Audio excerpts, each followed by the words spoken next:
Thank you, Samara. That was absolutely beautiful. That's one of my favorite songs, and you sang it so wonderfully. This is my first time up here. Before Pastor Shasha moved away, he started to talk to me, and he said that he'd get me up here one day. And after talking to me about it a few times, I said to him, okay, yes, I'll do it. And then he moved away, and sort of part of me thought, I'm off the hook. I don't think he told anyone else. But I'd promised him I would, so I thought, here we are, and thank you to Pastor Manny for giving me the opportunity and for encouraging me. When I cook something new in the kitchen, I have a habit of saying, I hope it's nice, I hope you like it, and if you don't, we can order pizza. Well, I hope you'll enjoy my talk today. But if not, Elder Bernard's preaching next week.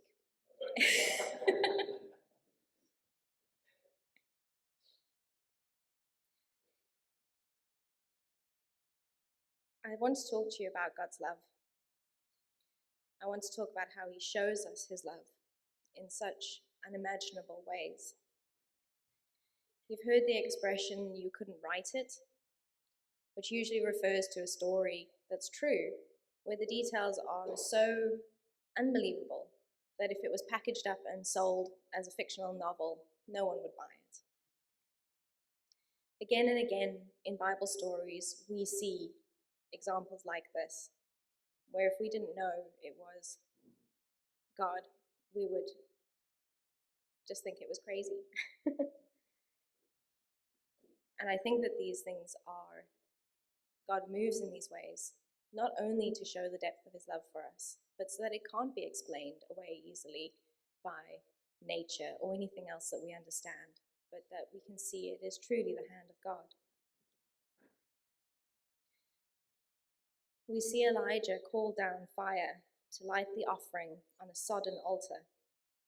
All that was needed at that time was to set the sacrifice ablaze. But God sends down such fire that it consumes the sacrifice, the wood, the stones, the dirt, and the water in the trench.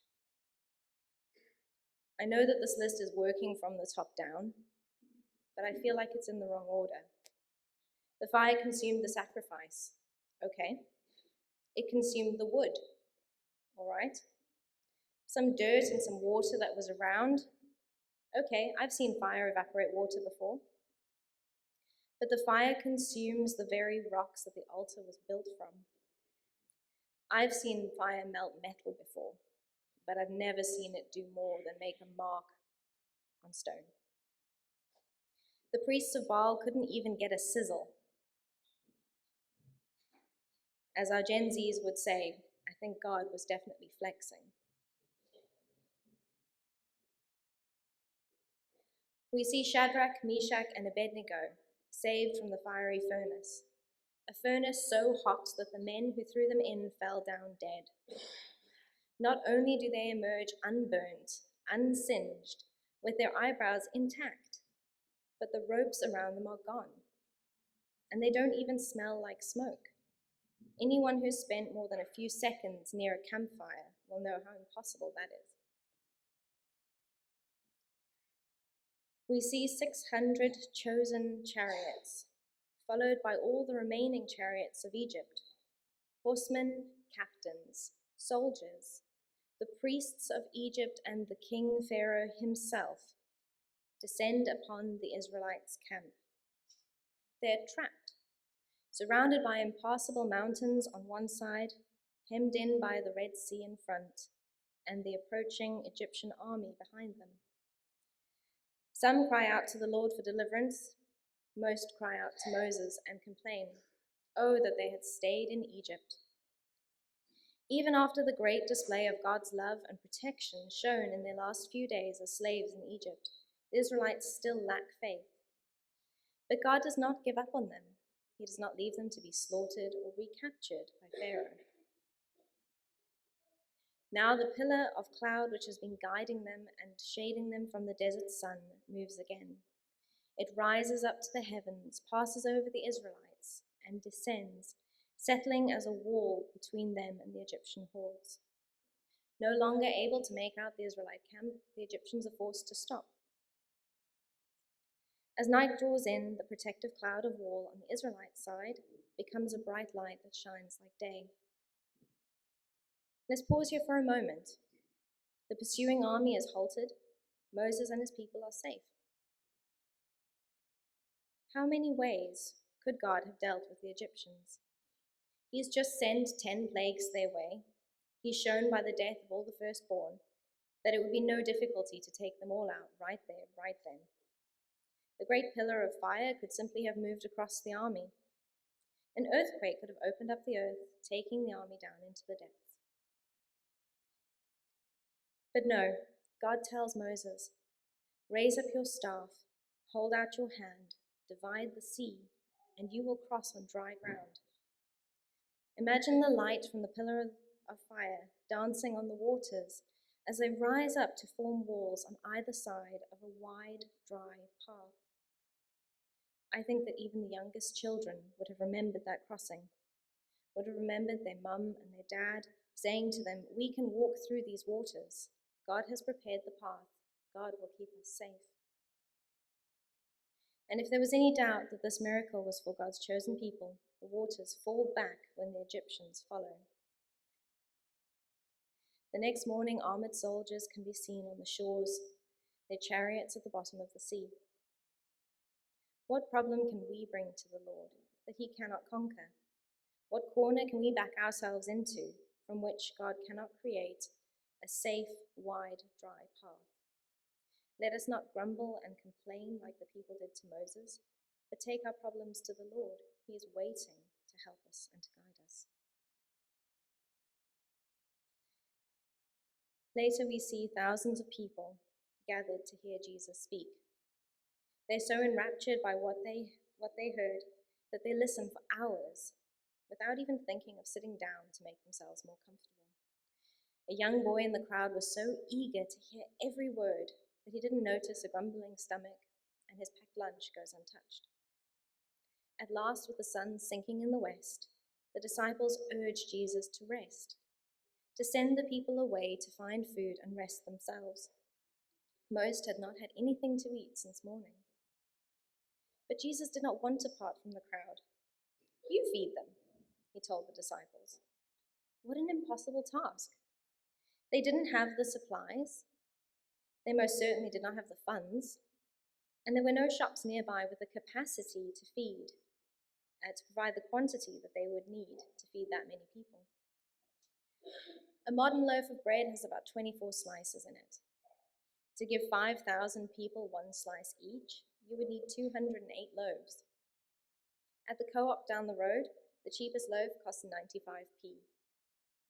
So to buy that quantity would cost you £197. And that's if they had that much in stock, which they don't, I asked. And that even would only provide one single slice of dry bread per person. How many of you, after a long day with nothing to eat, have been sated by a single slice of dry bread? "You feed them," he told his disciples. One of the men says, "There's a lad here with 5 bread rolls and 2 small fish. But what is that against so many?" For Jesus, that's a feast. We know what happened next. He had the disciples set the people in large groups. He blessed the young boy's packed lunch and began to break it up. All 5,000 were fed, bread and fish, until they had had enough. How do we know they'd had enough to eat? Because the disciples collected 12 baskets of leftover bread and fish. What was left over after everyone had had their fill was more than they had had to begin with. What can we bring to the Lord? Our small offerings, our weak voices, our limited time, all of these things, when given to Jesus, become immeasurably more.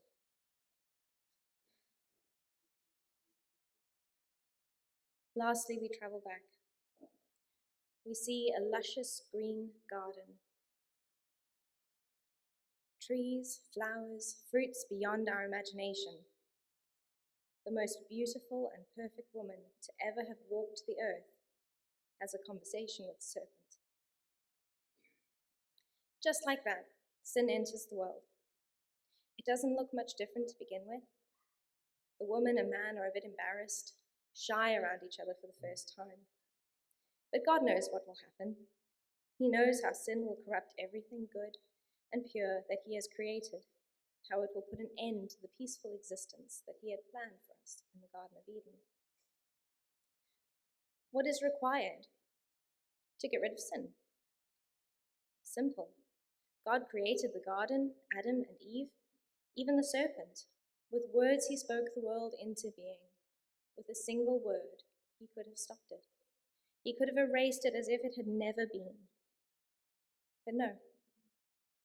God chooses instead to take the price of the sin, of Eve's sin, Adam's, Cain's, of the little child who takes a chocolate bar from a store, of the dictator who commits genocide, your sins and mine, the sins of people not yet born.